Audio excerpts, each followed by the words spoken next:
Margaret Chen had been a seamstress for 43 years, and in all that time she'd never had a customer whose measurements changed between fittings. In October 2019, the funeral home on 5th Street called with an unusual request. They needed alterations on suits for viewings, they said. Rush jobs. Margaret didn't ask questions. Money was money, and her shop had been quiet for months. The first suit arrived on a Tuesday. Navy blue, single-breasted with a note. Customer is 6'2", 210 pounds. Margaret measured it carefully. The proportions were wrong. The shoulders were too narrow for the chest. The arms too short for the torso. She'd never seen a suit cut like this. She adjusted it anyway, letting out seams, redistributing fabric with precision she'd perfected over decades. When the funeral home picked it up, the director didn't even look at her work. He just took it and left. 3 days later, another suit arrived. Same funeral home. Same strange proportions. And the note said something different this time. Customer is 5'10", 185 pounds. Margaret frowned. She checked the first suit's measurements again. The alterations she'd made should have fit a person 5'10" and 185 pounds. But this new suit needed different work entirely. It was as if the original measurements had been for a completely different body. She called the funeral home. I need to confirm something. These suits, are they for the same customer or different customers? The director's voice went quiet. Different customers, Miss Chen. Why? No reason, she lied. Over the next month, 17 more suits arrived. Each one with a height and weight. Each one with measurements that didn't align with the alteration notes. Margaret began keeping a ledger, something she'd never done before. Body specifications in one column, actual measurements in another. The discrepancies grew worse. One suit measured for a 6'4" man weighed barely anything, like the fabric itself was thinner, lighter, as if less of him existed. Another, supposedly for a 5'6" woman, required so much material she had to special order fabric. The proportions were increasingly inhuman. Chests that didn't match necks. Waists that didn't align with hip measurements. Limbs that bent in ways that suggested joints in wrong places.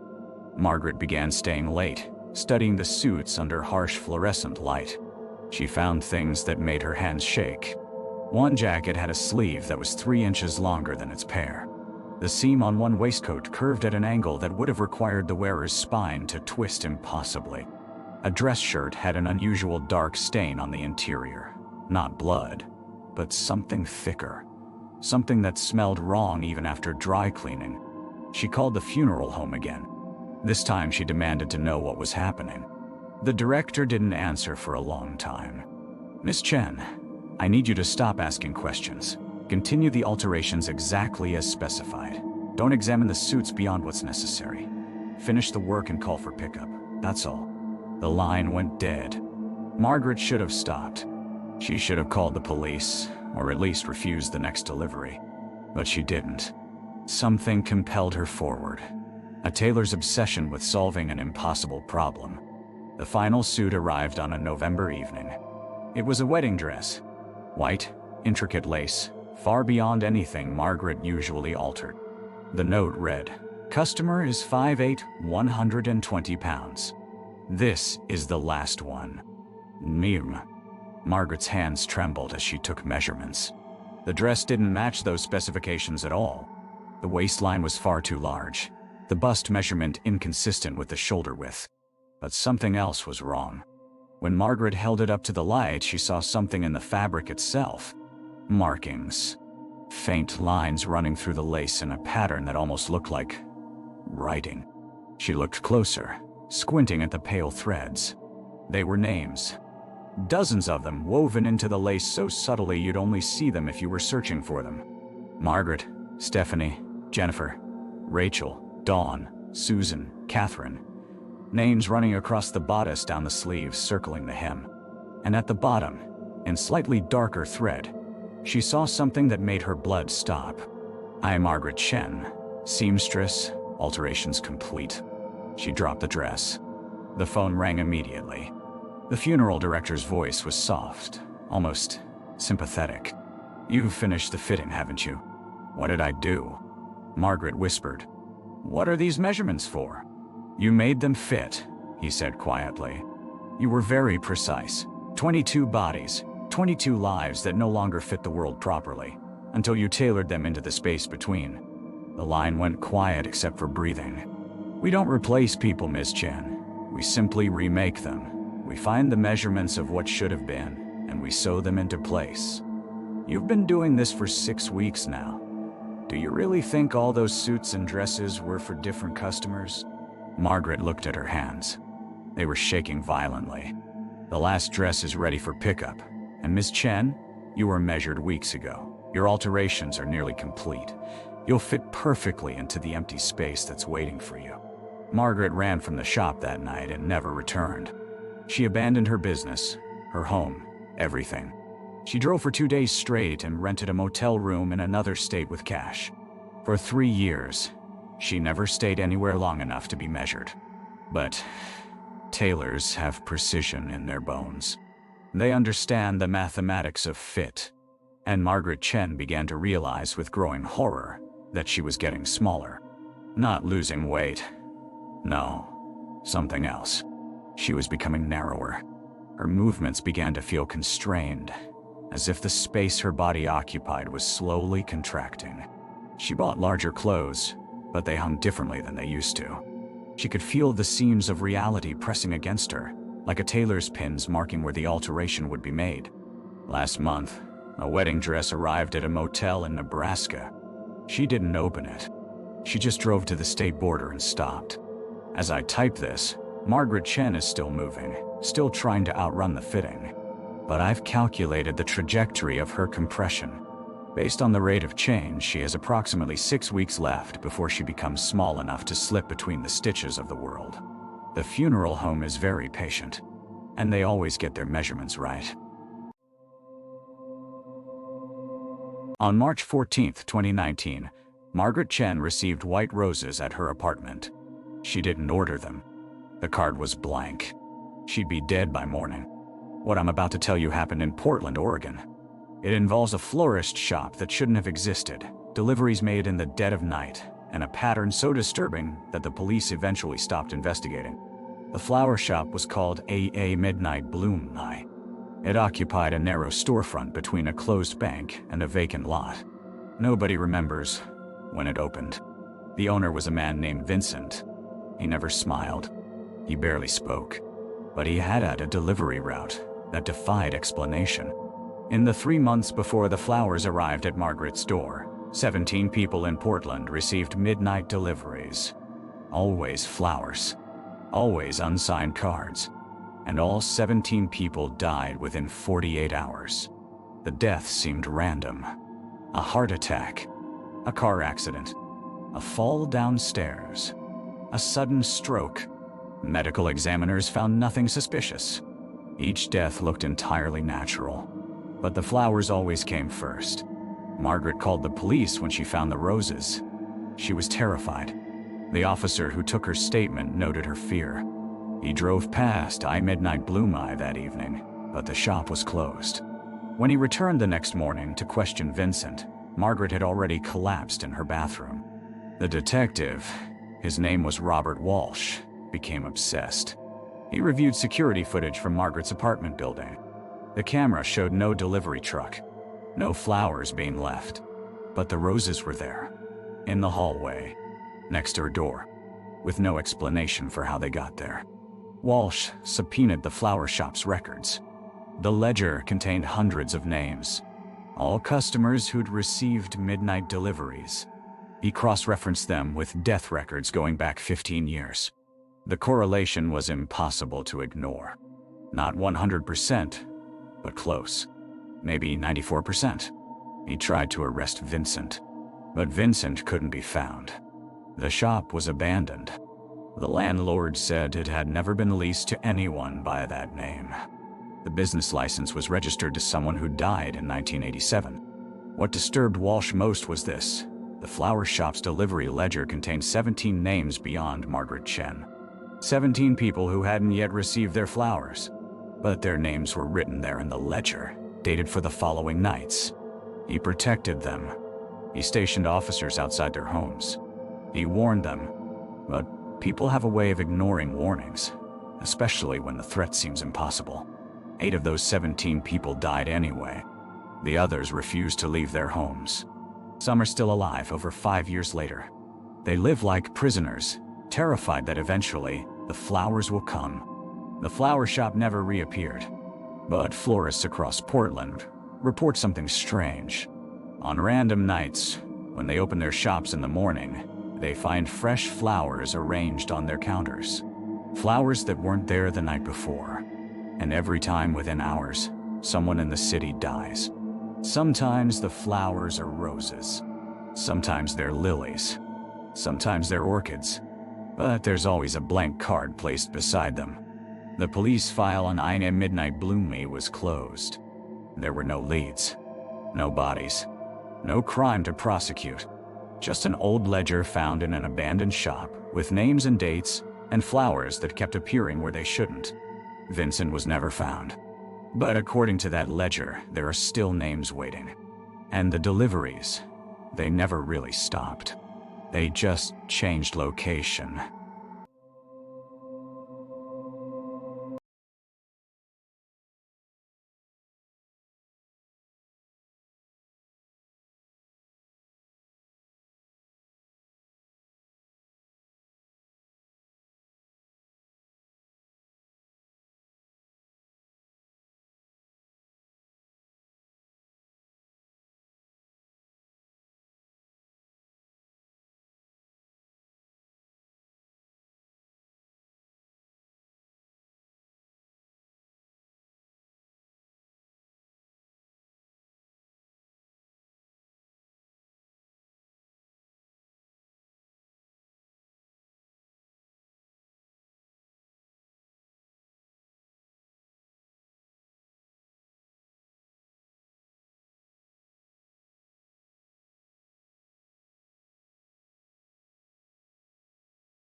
Dr. Marcus Webb performed 23 surgeries in a single week. The hospital records prove it. The patients never existed. It started when the night shift nurse noticed something impossible. She was filing surgical reports at 2 a.m. when she found the discrepancy. 23 operations completed, 23 detailed charts, surgical times logged, anesthesia administered, blood loss recorded, instruments counted and accounted for. But when she checked the admission database, those 23 patients had never checked in. There were no consent forms, no pre-op consultations, no family members in the waiting room. Nothing. Dr. Webb had been a surgeon at Mercy General for 18 years. Impeccable record. 0 complications. 0 patient deaths. His colleagues respected him. His patients trusted him. So when the administrator confronted him about the phantom surgeries, Webb didn't deny it. He just smiled. They were real surgeries, he said quietly. The administrator felt something cold move through the room. Webb explained that the patients existed in the hospital's records, just not in the living world. He'd been operating on bodies that arrived at the morgue with injuries that needed fixing. Trauma wounds. Post-mortem complications. Things that didn't make sense unless someone had already tried to heal them. The administrator called security. The police arrived. But when they searched Webb's surgical logs and cross-referenced them with the morgue's intake records, they found something worse than fraud. Every corpse that had arrived in those 23 time slots showed evidence of recent surgery. Clean incisions, precise sutures, professional work. But the autopsies hadn't documented any of it. The cuts had been made after death, yet they healed as if made before. That's when the real investigation began. They found Webb's office cleared out. No forwarding address. But they found his personal journal in the desk drawer. Pages and pages of obsessive notes about a theory that consciousness doesn't always end with the heart. That that the body remembers. That if you operate carefully enough, respectfully enough, you can still help them transition. The final entry was dated the morning of his disappearance. Tonight I'll lie down on the surgical table myself. I've prepared everything. If I'm right, someone will find my body here, and someone will know what to do. The work continues whether we're above or below the line. They found him the next morning, on the operating table in his private suite. A single clean incision down the center of his chest. Surgical tools arranged in perfect order beside him. His heart was still in his body, but it hadn't beaten in hours. The coroner's report showed something that made no sense. The incision was perfectly healed. Months old at least. Yet Dr. Webb had died less than 12 hours before they found him. The hospital sealed the case. Officially, Webb's death was ruled natural causes. The phantom surgeries were blamed on a billing error, a computer glitch that had duplicated procedures. But the night shift nurse quit within a week, and she spent her final night at the hospital doing something strange. She walked to the morgue, left a note on the cold storage door, and vanished. The note said only, "I understand now. We were never his patients. He was ours." No one could find her. Not alive anyway. Week, it happened again. 3 visitors came and went. She wrote down every detail, names, times, which floor they needed. By the next morning, all 3 entries had disappeared. Rebecca checked the log's spiral binding. No pages had been torn out. The entries simply ceased to exist. She started taking photographs of the log with her phone before leaving each shift. A precaution. When she compared the photos to the physical log the next day, the names were missing from both the images and the book itself. The timestamps remained on the pages next to them. 2:15 p.m., 3:42 p.m., 4:09 p.m. But the visitor information was gone. Other staff members started noticing things. The building manager mentioned that several companies reported missing clients. Men and women who had appointments, who signed in with Rebecca, who took the elevator upstairs. They never came down. Security footage from the lobby showed them arriving, checked in with Rebecca, walking toward the elevators. The footage continued above the lobby, but these same people never appeared on any floor's camera feeds. Not once. Rebecca became obsessed with documenting everything. She bought a second logbook and duplicated every entry. She took handwritten notes at home. She set up a personal camera in her apartment pointing at copies of the pages. If the erasure was happening everywhere else, she'd catch it happening here. One morning, she came in and found the building manager waiting at her desk. His face was pale. "We need to talk about the people who came to see you yesterday." Rebecca's stomach dropped. "What do you mean?" "The Ashford security system logged 6 elevator entries yesterday afternoon. But there's a problem. Our turnstiles show 6 people entered the building, but only 5 people left. We've checked every exit, every stairwell, every door. 1 person is still in this building." Rebecca's hands started shaking. "I wrote down their names. They were here. I remember them." "Do you remember what you wrote?" She didn't. When she looked at her log from yesterday, there were only 5 entries. The 6th line was blank, but she knew she'd filled it in. She knew she had. The building manager showed her the security footage. 6 people came to the desk. 6 people checked in. But in every frame, one figure appeared slightly blurred, like a glitch in the recording. When the video focused on the other 5, that 6th person became transparent, almost invisible. Then the police arrived. They'd been called because of the missing person report filed by one of the companies on the 7th floor. A client had an appointment with them. He signed in at the lobby. Security saw him, but he never made it to their office. They reviewed all available footage. The man had checked in with Rebecca at 2:47 p.m. She remembered him now. The red tie.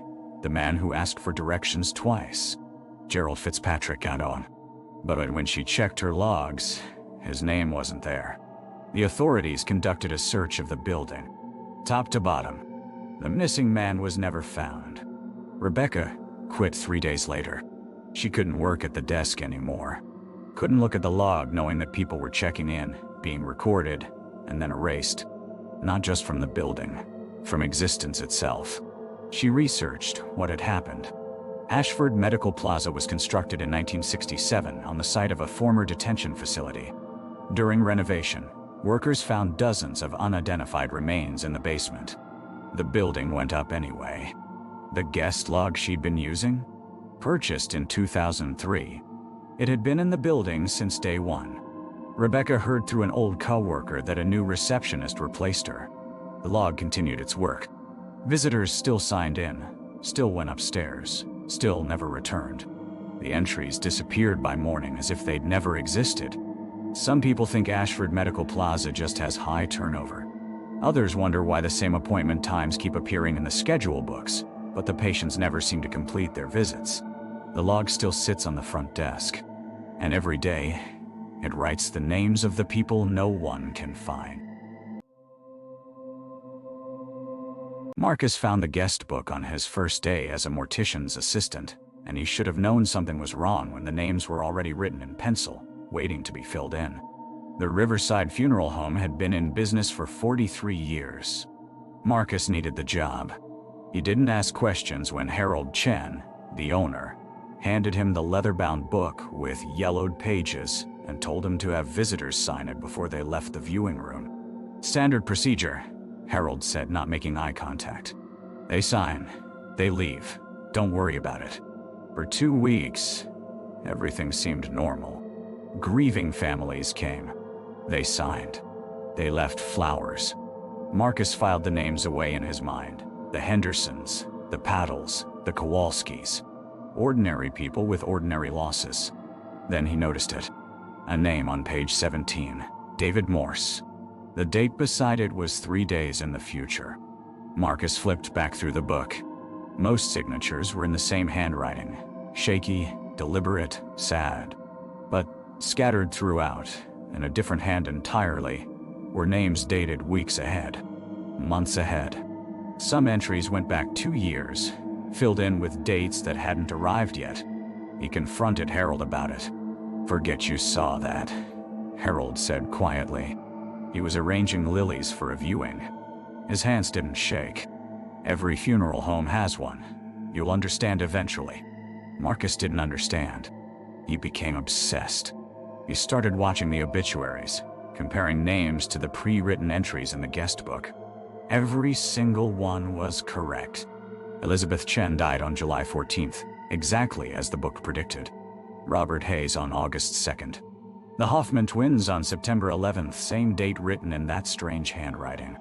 He asked Harold directly, "How do you know who's going to die? How do you know when?" Harold set down his pruning shears and looked at him with something like pity. "I don't know," Harold said.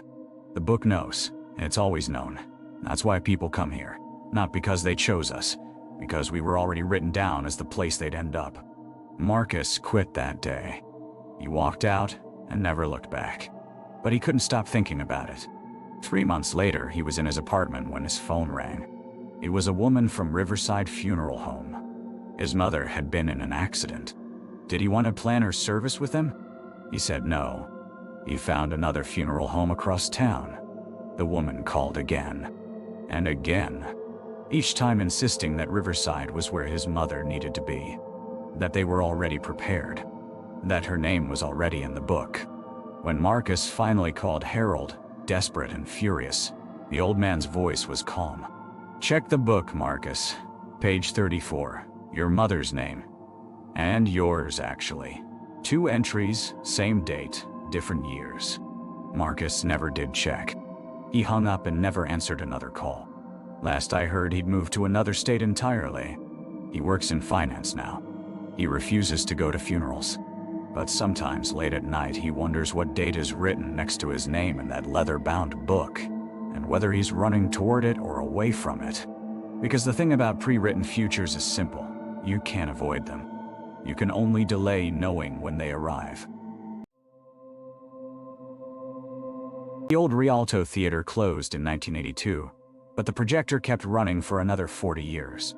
Thomas Cordwell discovered this in 2022 when he inherited his grandmother's estate.